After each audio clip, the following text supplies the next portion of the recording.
Welcome back to the second session of The Secret Garden. This will be starting with Chapter 5, The Cry in the Corridor.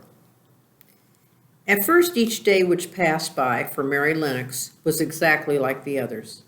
Every morning she woke in her tapestried room and found Martha kneeling upon the hearth building her fire. Every morning she ate her breakfast in the nursery, which had nothing amusing in it, and after each breakfast she gazed out the window across to the huge moor, which seemed to spread out on all sides and climb up to the sky. And after she had stared for a while, she realized that if she did not go out, she would have to stay in and do nothing. And so she went out.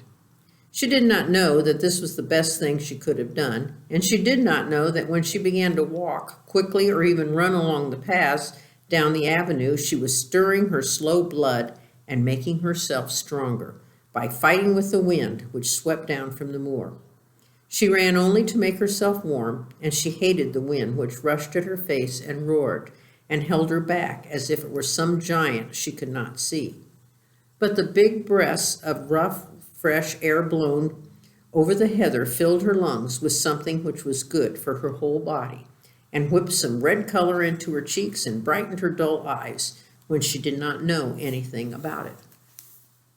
But after a few days spent almost entirely out of doors, she wakened one morning knowing what it was to be hungry.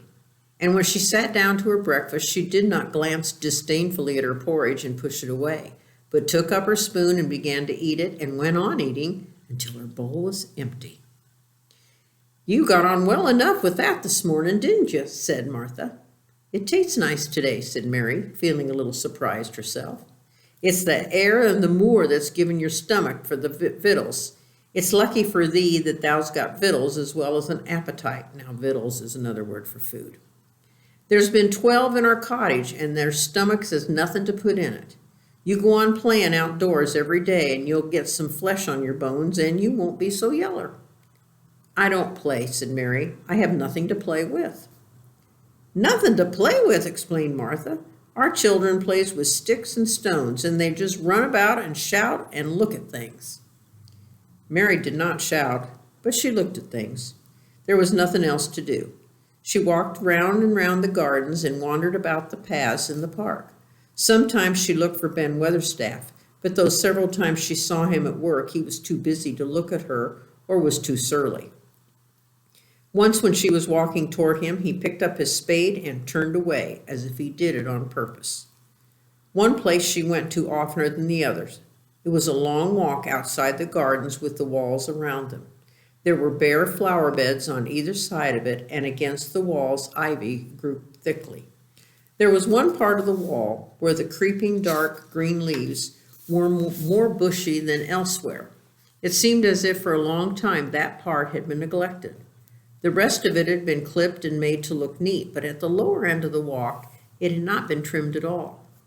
A few days after she had talked to Ben Weatherstaff, Mary stopped to notice this and wondered why it was so.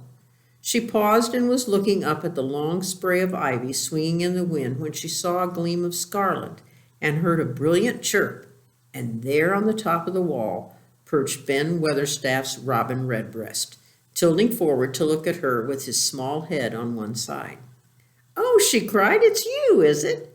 And it did not seem at all queer to her that she spoke to him, as if she were sure that he would understand and answer her. He did answer. He twittered and chirped and hopped along the wall, as if he were telling her all sorts of things. It seemed to Mistress Mary as if she understood him too, though he was not speaking in words.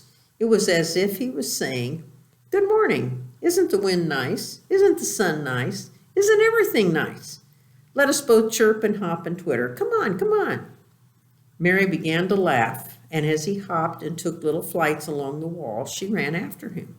The poor little thing, sallow, ugly Mary, she actually looked almost pretty for a moment. I like you," she cried, pattering down the walk, and she chirped and tried to whistle, which last she did not know how to do in the least. But the robin seemed to be quite satisfied and chirped and whistled back at her. At last he spread his wings and made a darting flight to the top of a tree, where he perched and sang loudly. That reminded Mary of the first time she had seen him. He had been swinging on a treetop then, and she had been standing in the orchard. Now she was on the other side of the orchard and standing in the path outside of a wall, much lower down, and there was the same tree inside. "It's in the garden no one can go into," she said to herself. "It's the garden without a door. He lives in there. How I wish I could see what it is like." She ran up the walk to the green door she had entered the first morning. Then she ran down the path through the other door and then into the orchard, and when she stood and looked up, there was the tree on the other side of the wall, and there was the robin finishing his song and beginning to preen his feathers with his beak. "It is the garden," she said. "I'm sure it is." She walked around and looked closely at the side of the orchard wall, but she only found what she'd found before, that there was no door in it. Then she ran through the kitchen gardens again and out into the walk outside the long ivy-colored wall. She walked to the end of it and looked at it, and there was no door. And then she walked to the other end looking again, but there was no door. "It's very queer," she said. "Ben Weatherstaff said there was no door, and there is no door. But there must have been one 10 years ago because Mr. Craven buried the key." This gave her so much to think that she began to be quite interested and feel that she was not sorry that she had come to Misselthwaite Manor. In India, she always felt hot and too languid to care about anything. The fact was that the fresh wind from the moor had begun to blow the cobwebs out of her young brain and to waken her up a little. She stayed out of doors nearly all day, and when she sat down to the supper at night, she felt hungry and drowsy and comfortable. She did not feel cross when Martha chattered away. She felt as if she rather liked to hear her, and at last she thought she could ask her a question. She asked if after she'd finished supper and had sat down on the earth rug before the fire. "Why did Mr. Craven hate the garden?" she said. She made Martha stay with her, and Martha had not objected at all. She was very young and used to be crowded a cottage full of brothers and sisters, and she found it dull in the great servants' hall downstairs, where the footmen and the upper housemaids made fun of her Yorkshire speech and looked upon her as a common little thing and sat and whispered among themselves. Martha liked to talk, and the strange child who lived in India and had been waited upon by blacks was novelty enough to attract her. She sat down on the earth herself without waiting to be asked. "Aren't thou thinking about the garden yet?" she said. "I knew you would. That was just the way with me when I first heard about it." "Why did he hate it?" Mary persisted. Martha tucked her feet under her and made herself quite comfortable. "Listen to the wind withering around the house," she said. "You could bear stand up on the moor if you was out on it tonight."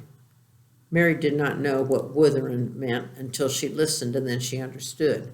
It must mean that the hollow, shuddering sort of roar which rushed round and round the house, as if the giant no one could see was buffeting in it and beating at the walls and windows to try to break in. But one knew he could get in, and somehow it made one feel safe and warm inside a room with a red coal fire. "But why did he hate it so?" she asked after she had listened. She intended to know if Mary did. If Martha did. Then Martha gave up her store of knowledge. "Mind," she said, "Mrs. Medlock said it's not to be talked about. There's lots of things in this place that's not to be talked over. That's Mr. Craven's orders. His troubles are no servant's business, he says. But the gardens, he wouldn't be like this. It was Mrs. Craven's garden that she made when she first were married, and she just loved it, and they used to tend the flowers themselves. None of the gardeners was ever let to go in. Him and her used to go in and shut the door and stay there hours and hours, reading and talking. And she's just a bit of a girl then. There was an old tree with a branch bent like a seed on it, and she made roses grow over it, and she used to sit there. But one day when she was sitting there, the branch broke and she fell on the ground and was hurt so bad that the next day she died. That's why he hates it. No one's ever gone in since, and he won't let anyone talk about it." Mary did not ask any more questions. She looked at the red fire and listened to the wind wuthering. It seemed to be wuthering louder than ever. At that moment, a very good thing was happening to her. 4 good things had happened to her, in fact, since she came to Misselthwaite Manor. She felt as if she understood a robin and that he understood her, and she had run in the wind until her blood had grown warm. She had been healthily hungry for the first time in her life, and she found out what it was to be sorry for someone. But as she was listening to the wind and began to listen to something else, she did not know what it was because at first she could scarcely distinguish it from the wind itself. It was a curious sound. It seemed almost as if a child were crying somewhere. Sometimes the wind sounded rather like a child crying, but presently Mistress Mary felt quite sure the sound was inside the house, not outside. It was far away, but it was inside. She turned and looked at Martha. "Do you hear one crying?" she asked. Martha suddenly looked confused. "No," she answered, "it's the wind. Sometimes it sounds like it's someone was lost on the moor and wailing. It's got all sorts of sounds." "But listen," said Mary. "It's in the house, down one of those long corridors." And at that very moment, a door must have opened somewhere downstairs, for a great rushing draught blew along the passage, and the door of the room they sat in was blown open with a crash, and they both jumped to their feet. The light was blown out, and the crying sound was swept down the far corridor so that it was to be heard more plainly than ever. "There," said Mary, "I told you, it's someone crying, and it isn't a grown-up person." Martha ran and shut the door and turned the key. But before she did it, they both heard the sound of a door in some far passage shutting with a bang, and then everything was quiet, for even the wind ceased wuthering for a few moments. "It was the wind," said Martha stubbornly, "and if it wasn't, it was likely little Betty Butterworth, the scullery maid. She's had a toothache all day."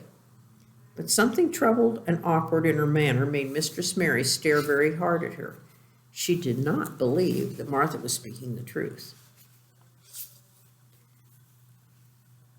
Chapter 6. There was someone crying. There was. The next day the rain poured down in torrents again, and when Mary looked out the window, the moor was almost hidden by a gray mist and cloud. There could be no going out today. "What do you do in your cottage when it rains like this?" she asked Martha. "Oh, try to keep under each other's feet," Martha answered. "There does seem a lot of us then. Mother's a good-tempered woman, but she gets fair moithered. The biggest one goes out in the cowshed and plays. Dickon, he doesn't mind the wet. He goes out the same as if the sun was shining. He says he sees things on rainy days he doesn't show when it's fair weather. He once found a little fox cub half drowned in its hole and brought it home in the bosom of his shirt to keep it warm. Its mother had been killed nearby, and the hole was swum out, and the rest of the litter was dead. He got it home now. He found a half-drowned young crow another time, and he brought it home too and tamed it. He named it Soot because it's so black, and it hops and flies about him everywhere." The time had come when Mary had forgotten to resent Martha's familiar talk. She had begun to find it interesting and to be sorry when she stopped or went away. The stories she had been told by her ayah when she lived in India had been quite unlike those that Martha had to tell about the moorland cottage, which held 14 people who lived in 4 little rooms and never had quite enough to eat. The children seemed to tumble about and amuse themselves like a litter of rough, good-natured collie puppies. Martha was most attracted by the mother and Dickon. When Martha told stories of the mother said, or what mother always sounded comfortable. "If I had a raven or a fox cub, I could play with it," said Mary, "but I have nothing." Martha looked perplexed. "Can thou knit?" she asked. "No," answered Mary. "Can you sew?" "No." "Can you read?" "Yes." "Then why don't you read something or learn a bit of spelling? That's old enough to be learning thy books a good bit." "I haven't any books," said Mary. "Those I had were left in India." "That's a pity," said Martha. "If Mrs. Medlock had let thee into the library, there's thousands of books there." Mary did not ask where the library was because she was suddenly inspired by a new idea. She made up her mind to go and find it herself. She was not troubled about Mrs. Medlock. Mrs. Medlock seemed always to be in her comfortable housekeeper's sitting room downstairs. In this queer place, one scarcely ever saw anyone at all. One scarcely ever saw one at all. In fact, there was no one to see but the servants. And when the master was away, they lived a luxurious life below stairs, where there was a huge kitchen hung about with shining brass and pewter, and a large servants' hall, where there were 4 or 5 abundant meals eaten every day, and where a great deal of lively romping went on when Mrs. Medlock was out of the way. Mary's meals were served regularly, and Martha waited on her, but no one troubled themselves about her in the least. Mrs. Medlock came and looked at her every day or two, but no one inquired what she did or told her what to do. She supposed that perhaps this was the English way of treating children. In India, she'd always been attended by her ayah, who had followed her around and waited on her hand and foot. She'd often been tired of her company. Now she was followed by nobody and was learning to dress herself, because Martha looked as though she was silly and stupid when she wanted to have things handed to her and put on. "Hasn't thou got good sense?" she said once when Mary stood waiting for her to put on her gloves for her. "Our Susan Ann is twice as sharp as you are, and she's only 4 years old. Sometimes thou looks fair soft in the head." In other words, they don't think she's too smart because she can't even dress herself.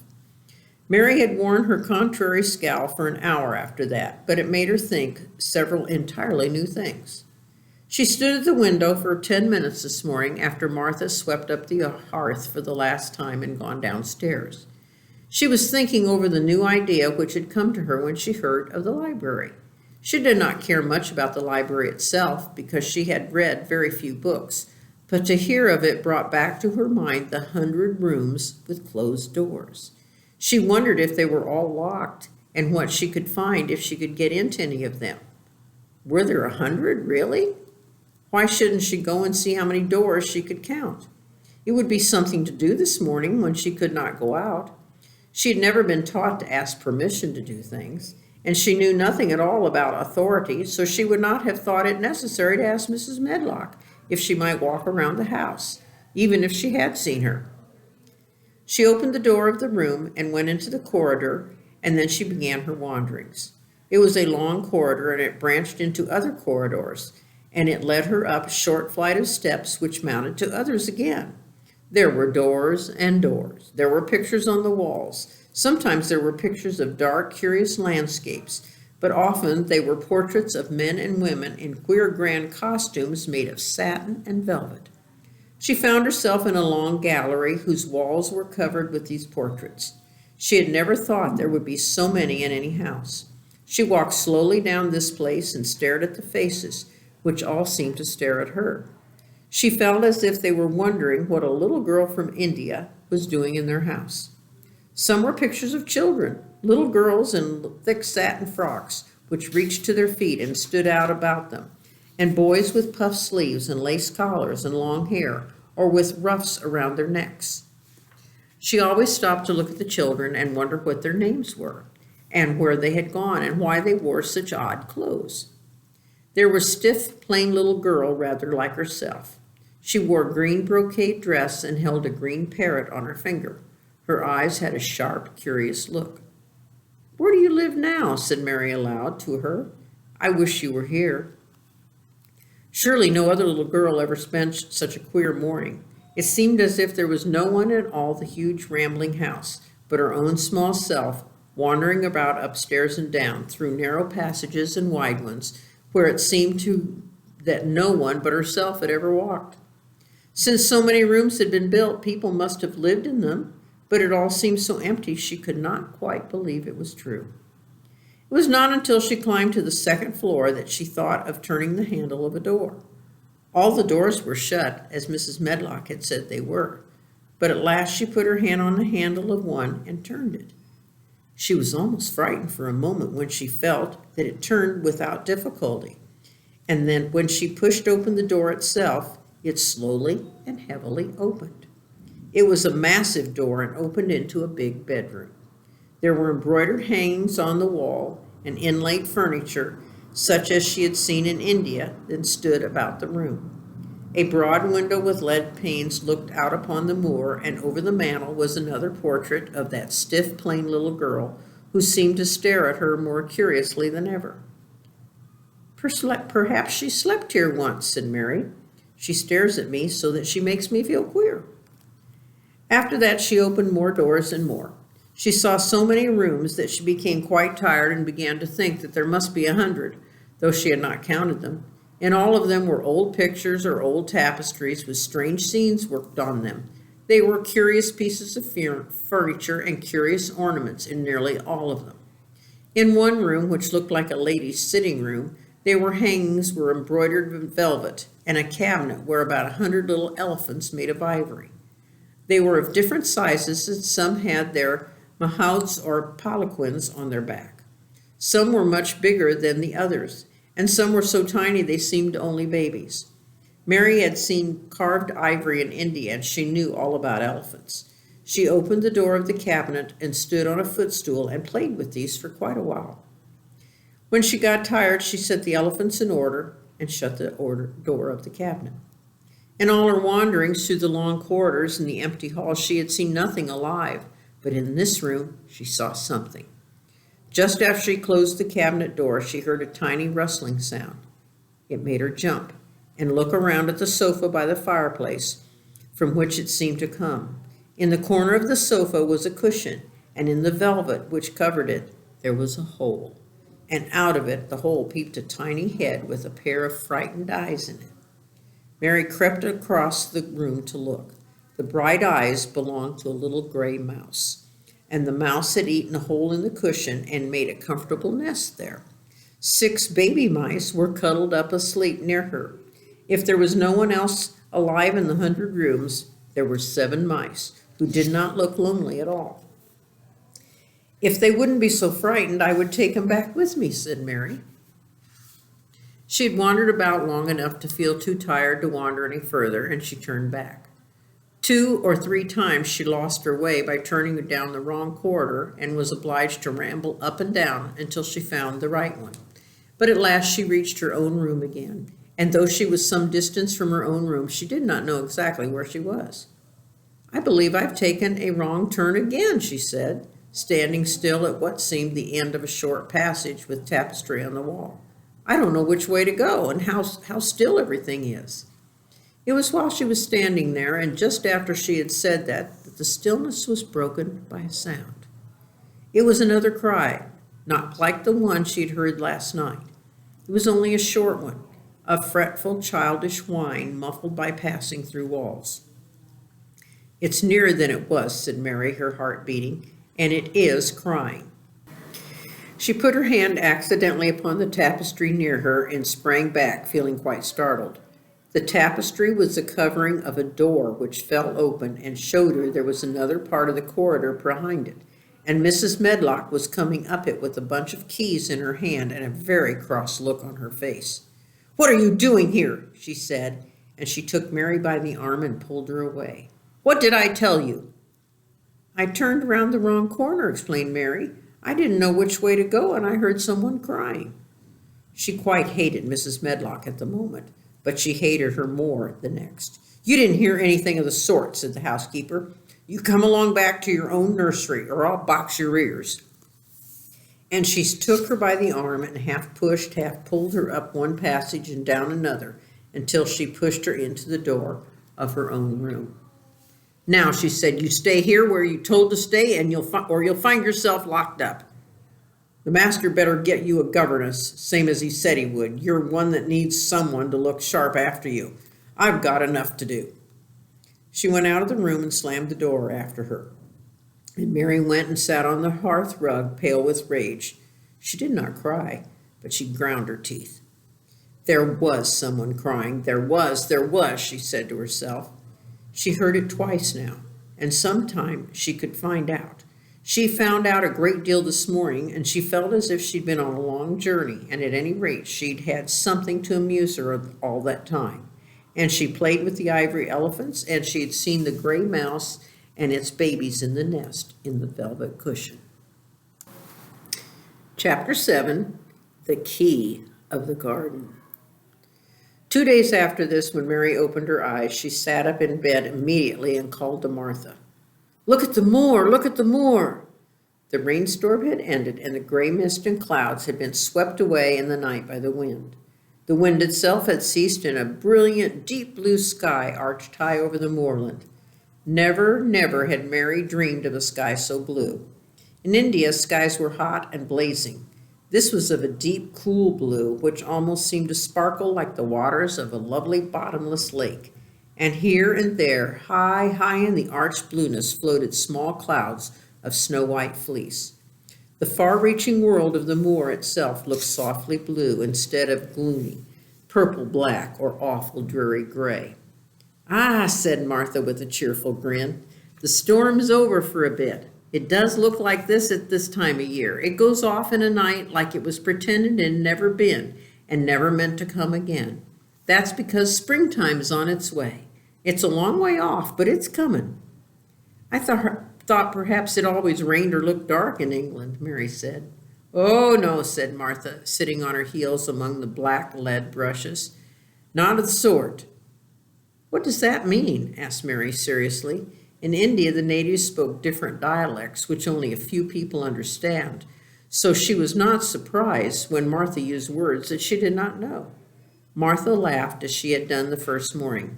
"There now," she said, "I've talked broad Yorkshire again, like Mrs. Medlock said I mustn't. Not of the sort means nothing of the sort," slowly and carefully, "but it takes so long to say it. Yorkshire's the sunniest place on earth when it is sunny. I told thee like the moor after a bit. Just you wait till you see the gold-colored gorse blossoms and the blossoms of the broom and the flower and heather and purple bells and hundreds of butterflies fluttin' and bees hummin' and skylarks soarin' up and singin'. You'll want to get out in the sunrise and live out all day like Dickon does." "Could I ever get there?" said Mary wistfully, looking through the window at the far-off blue. It was so new and big and wonderful, and such a heavenly color. "I don't know," answered Martha. "That's never used the legs since thou was born, it seems to be. Thou couldn't walk 5 miles. It's 5 miles to our cottage." "I should like to see your cottage." Martha stared at her a moment curiously before she took her polishing brush and began to rub the grate again. She was thinking that the small, plain face did not look quite so sour at the moment as it had done the first morning she saw it. It looked just a trifle like little Susan Ann's when she wanted something very much. "I'll ask my mother about it," she said. "She's one of them that's nearly always sees a way to do things. It's my day out today, and I'm going home." "Oh, I'm glad. Mrs. Medlock thinks a lot of Mother. Perhaps she could talk to her." "I like your mother," said Mary. "I should think you did," agreed Martha, polishing away. "I've never seen her," said Mary. "No, thou hasn't," replied Martha. She sat up on her heels again and rubbed the end of her nose with the back of her hand as if puzzled for a moment, but she ended very positively. "Well, she's that sensible and hard-working and good-natured and clean that no one could help liking her, whether they've seen her or not. When I'm going home to her on my day out, I just jump for joy when I'm crossing the moor." "I like Dickon," added Mary, "and I've never seen him." "Well," said Mary stoutly, "I've told thee that thou very birds like him, and the rabbits, and the wild sheep, and the ponies, and the foxes themselves. I wonder," staring at her reflectively, "what Dickon would think of thee." "He wouldn't like me," said Mary in her stiff, cold little way. "No one does." Martha looked reflective again. "How does they like this thistle?" she inquired, quite as if they were curious to know. Mary hesitated a moment and thought it over. "Not at all, really, but I never thought of it before." So she asked about how she likes herself. Martha grinned a little, as if some homely recollection. "Mother said that to me once," she said. "She was at her wash tub, and I was in a bad temper and talking ill of folks, and she turned around to me and says, 'Thou young vixen, thou, there stands saying that you don't like this one and that doesn't like that one. How does you like yourself?' It made me laugh, and it brought me to my senses in a minute."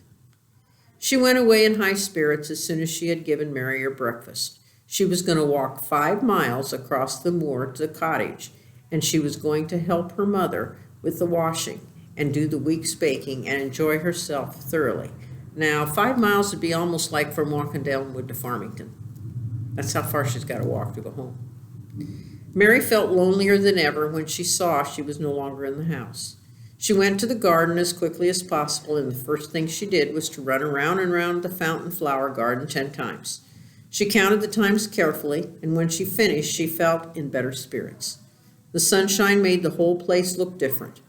The high, deep blue sky arched over Misselwaite, as well as over the moor, and she kept lifting her face and looking up into it, trying to imagine what it would be like to lie down on one of the little snow-white clouds and float about. She went into the first kitchen garden and found Ben Weatherstaff working there with 2 other gardeners. The change in the weather seemed to have done him good, and he spoke to her at his own accord. "Springtime's coming," he said. "Can't you smell it?" Mary sniffed and thought she could. "I smell something nice and fresh and damp," she said. "That's the good rich earth," he answered, digging away. "It's in good humor making ready to grow things. It's glad when planting time comes. It's dull in the winter when it's got nothing to do. In the flower gardens out there, things will be stirring down below in the dark. The sun's warming them. You'll see bits of green spikes sticking out of the black earth after a bit." "What will they be?" asked Mary. "Crocuses and snowdrops and daffodillies. Has you never seen them?" "No, everything's hot and wet and green after the rains in India, and I think things grow in the night." "Those won't grow up in a night," said Weatherstaff. "They'll have to wait for 'em. They'll poke up a little bit here and push out a spike more than there and uncurl a leaf this day and another on that. You watch 'em." "I'm going to," answered Mary. Very soon she heard the soft rustling flight of wings again, and she knew at once that the robin had come again.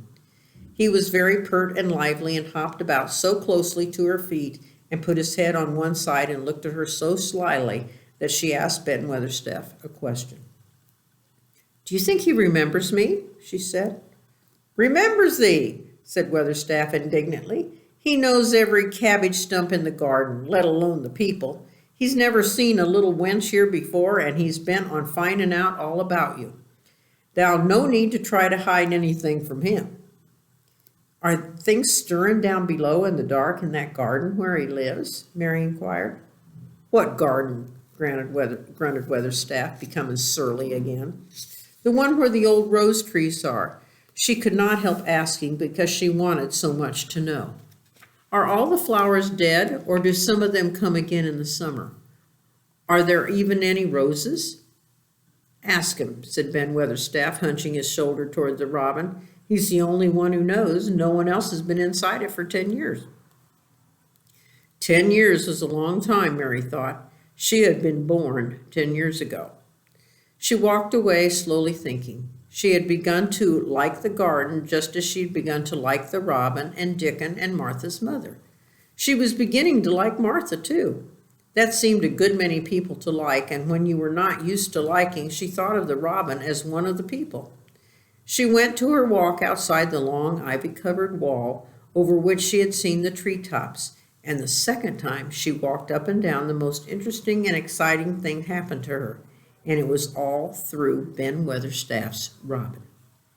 She heard a chirp and a twitter, and when she looked at the bare flower bed at her left side, there was a hopping about and pretending to peck things out of the earth to persuade her that he had not followed her. But she knew he'd followed her, and the surprise so filled her with delight that she almost trembled a little bit. "You do remember me," she cried out. "You do. You're prettier than anything else in the world." She chirped and talked and coaxed, and he hopped and flitted his tail and twittered. It was as if he were talking. His red waistcoat was a little satin, and he puffed his tiny breast out and was so fine and so grand and so pretty that it was really as if he were showing her how important and like a human person a robin could be. Mistress Mary forgot that she had been contrary in her life when he allowed her to draw closer and closer to him and bend down and talk and try to make something like robin sounds. Oh, to think that he could actually let her come as near to him as that. He knew nothing in the world would make her put out her hand toward him or startle him in the least tiniest way. He knew it because he was a real person, only nicer than any other person in the world. She was so happy she scarcely dared to breathe. The flower bed was not quite bare. It was bare of flowers because the perennial plants had been cut down for their winter rest. But there were tall shrubs and low ones which grew together at the back of the bed. And as the robin hopped about under them, she saw him hop over a small pile of freshly turned earth. He stopped on it to look for a worm.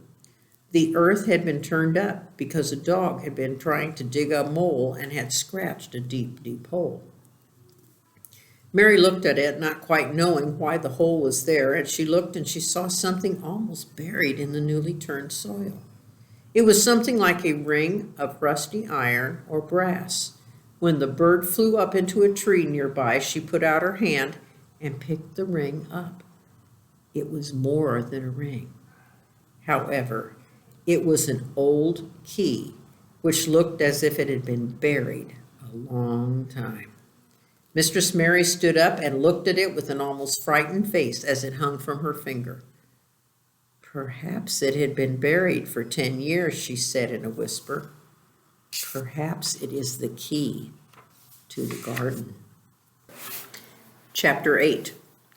The Robin Who Showed the Way. She looked at the key quite a long time. She turned it over and over and thought about it. As I have said before, she was not a child who had been trained to ask permission or consult her elders about things. All she thought about the key was that it was the key to the closed garden. And she could find out where the door was. She could perhaps open it and see what was inside the walls and what happened to the old rose trees. It was because it had been shut up so long that she wanted to see it. It seemed as if it must be different from other places, and that something strange must have happened to it during 10 years. Besides that, if she liked it, she could go into every day and shut the door behind her, and she could make up some play of her own, and play it quite alone, because nobody would ever know where she was, but would think the door was still locked and the key buried in the earth. The thought of that pleased her very much. Living, as it were, all by herself in a house with 100 mysteriously closed rooms and having nothing whatever to do to amuse herself and set her inactive brain to working and was actually awakening her imagination. There's no doubt that the fresh, strong, pure air from the moor had a great deal to do with it. Just as it had given her an appetite and fighting with the wind had stirred her blood, so the same thing had stirred her mind. In India, she'd always been too hot and languid and weak to care about anything. But in this place, she was beginning to care and to want to do new things. Already she felt less contrary, though she did not know why. She put the key in her pocket and walked up and down her walk. No one but herself ever seemed to come there, so she could walk slowly and looked at the wall, or rather at the ivy growing on it. The ivy was the baffling thing. Howsoever carefully she looked, she could see nothing but thickly growing, glossy, dark green leaves. She was very much disappointed. Something of her contrariness came back to her as she paced the walk and looked over it at the treetops inside. It seemed so silly, she said to herself, to be near it and not be able to get in. She took the key in her pocket and went back to the house, and she made up her mind that she would always carry it with her when she went out, so that if it should ever find the hidden door, she would be ready. Mrs. Medlock had allowed Martha to sleep all night at the cottage, but she was back at her work in the morning with cheeks redder than ever and in the best of spirits. I got up at 4 o'clock, she said. Oh, it was pretty on the moor with the birds getting up and the rabbits scampering and the sun rising. I didn't walk all the way. A man gave me a ride in his cart. I did enjoy myself. She was full of stories of the delights of her day out. Her mother had been glad to see her, and they had got the baking and the washing all out of the way. She had even made each of the children a dough cake with a bit of brown sugar in it. I had 'em all piping hot when they came in from playing on the moor, and the cottage smelt nice, clean, hot bacon, and there was good fire, and they just shouted for joy. Our Dickon, he said our cottage was a good enough for a king. In the evening, they all sat around the fire, and Martha and her mother sewed patches on torn clothes and mended stockings. And Martha told them about the little girl who had come from India and who had been waited on all her life by what Martha called blacks until she didn't know how to put on her own stockings. "Ah, they did like to hear about you," said Martha. "They wanted to know all about the blacks and about the ship you came in. I couldn't tell them enough." Mary reflected a little. "I'll tell you a great deal more before your next day out," she said, "so that you'll have more to talk about. I dare say they would like to hear about riding on elephants and camels and about the officers going to hunt tigers." "My word!" cried delighted Martha. "It would set 'em clean off their heads. Would thou really do that, miss? It'd be the same as a wild beast show like we heard they had in York once." "Oh, India's quite different from Yorkshire," Mary said slowly, as though she thought the matter over. "I never thought of that. Did Dickon and your mother like to hear you talk about me?" "Why, our Dickon's eyes nearly started out of his head. They got that round," answered Martha. "But Mother, she was put out about you seeming to be all by yourself like. She said, 'Hasn't Mr. Craven got a governess for her and no nurse?' And I said, 'No, he hasn't, though Mrs. Medlock says he will when he thinks of it. But she says he might not think of it for 2 or 3 years. "I don't want a governess," Mary said sharply. "But Mother says you ought to be learning your books by this time. You ought to have a woman to look after you. Now, Martha, you just think how you'd feel yourself in a big place like that, wandering about all alone with no mother. You do your best to cheer her up," she said, and I said I would. Mary gave her a long, steady look. "You do cheer me up," she said. "I like to hear you talk." Presently, Martha went out of the room and came back with something held in her hands under her apron. "What do you think?" she said with a cheerful grin. "I brought thee a present." "A present!" exclaimed Mistress Mary.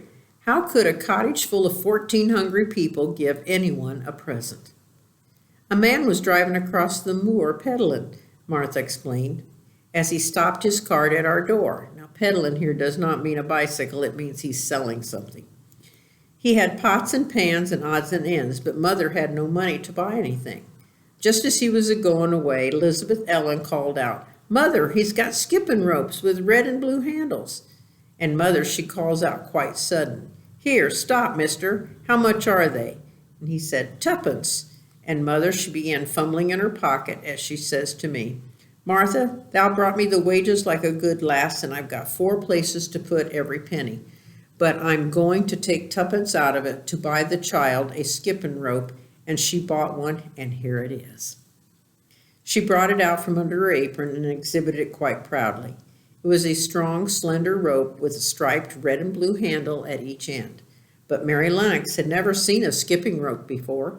She gazed at it with mystified expression. "What is it for?" she asked curiously.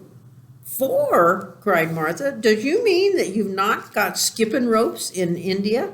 For all they've got elephants and tigers and camels. No wonder most of them's black. This is what it's for. Now just watch me." And she ran into the middle of the room and, taking a handle in each hand, began to skip and skip and skip, while Mary turned in her chair to stare at her, and the queer faces in the old portraits seemed to stare at her too, and wonder what on earth this common little cottager had the impudence to be doing under their very noses. But Martha did not even see them. The interest and curiosity in Mistress Mary's face delighted her, and she went on skipping and counting as she skipped until she reached 100. "I could skip longer than that," she said when she stopped. "I've skipped as much as 500 when I was 12, but I wasn't as fat then as I am now, and I was in practice." Mary got up from her chair, beginning to feel excited herself. "It looks nice," she said. "Your mother is a kind woman. Do you think I could ever skip like that?" "Just try it," urged Martha, handing her the skipping rope. "You can't skip 100 at first, but if you practice, you'll mount up. That's what Mother said. She said nothing'll do more good than a skipping rope. It's the sensiblest toy a child can have. Let her play on the fresh air skipping, and it'll stretch her legs and arms and give her some strength in them." It was plain there was not a great deal of strength in Mistress Mary's arms and legs when she first began to skip. It was not very clever at it, but she liked it so much she did not want to stop.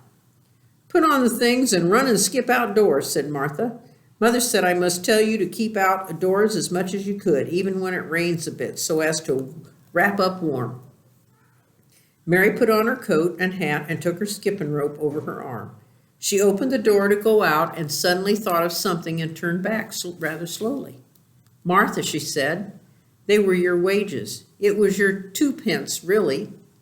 Thank you.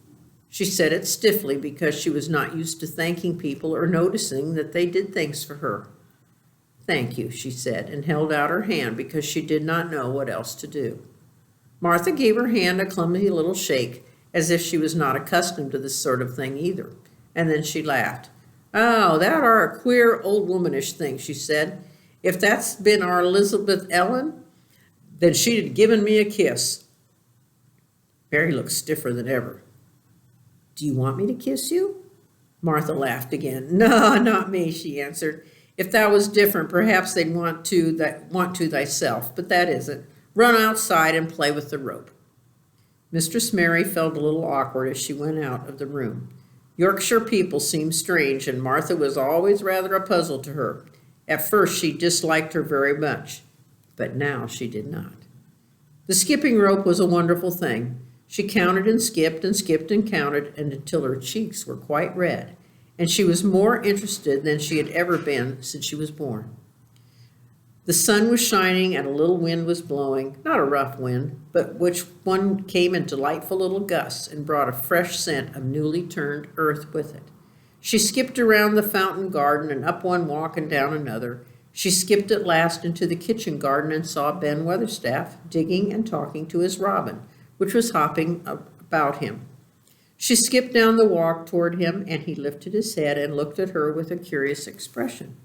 She had wondered if he would notice her. She wanted him to see her skip. Well, he exclaimed, upon my word, perhaps thou art a young one after all, and perhaps that's got a child's blood in your veins instead of sour buttermilk. You skipped red into the cheeks as sure as my name's Ben Weatherstaff. I wouldn't have believed that you could do it. I never skipped before, Mary said. I'm just beginning. I can only get up to 20. Then keep on, said Ben. The shape's well enough at it for you'n that's lived with like a heathen. Just see how he's watching thee, jerking his head toward the robin. He followed after thee yesterday. He'll be at it again today. He'll be bound to find out why you're skipping the rope is. He's never seen one. Huh, shaking his head at the bird. Thou curiosity will be the death of thee sometime if thou doesn't look sharp. Mary skipped around the gardens and around the orchard, resting every few minutes. At length she went to her own special walk and made her mind to see if she could skip the whole length of it. It was a good long skip, and she began slowly, but before she was gone halfway down the path, she was hot and breathless that she was obliged to stop.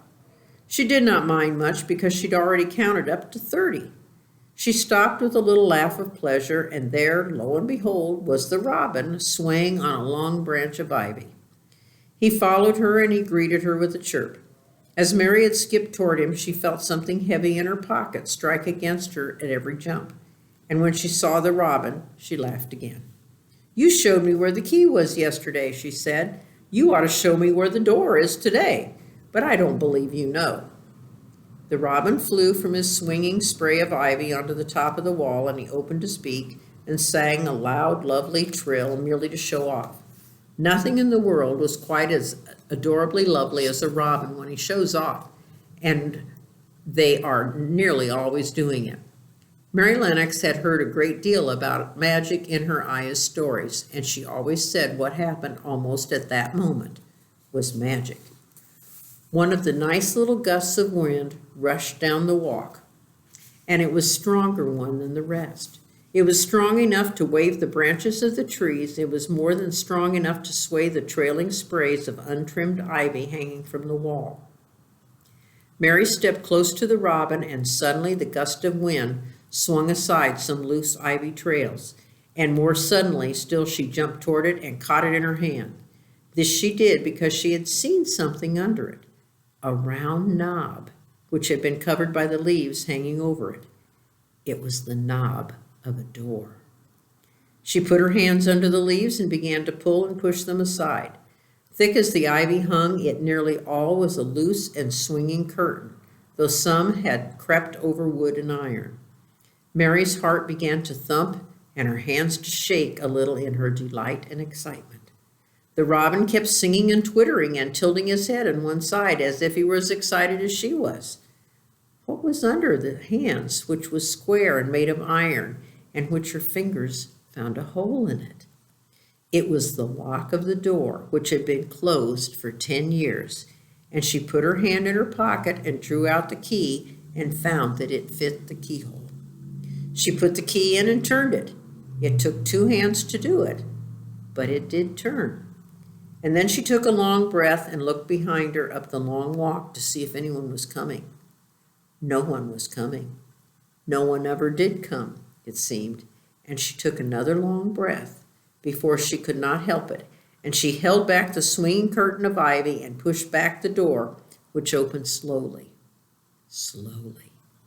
She slipped through it and shut it behind her and stood with her back against it, looking about her and breathing quite fast with excitement and wonder and delight.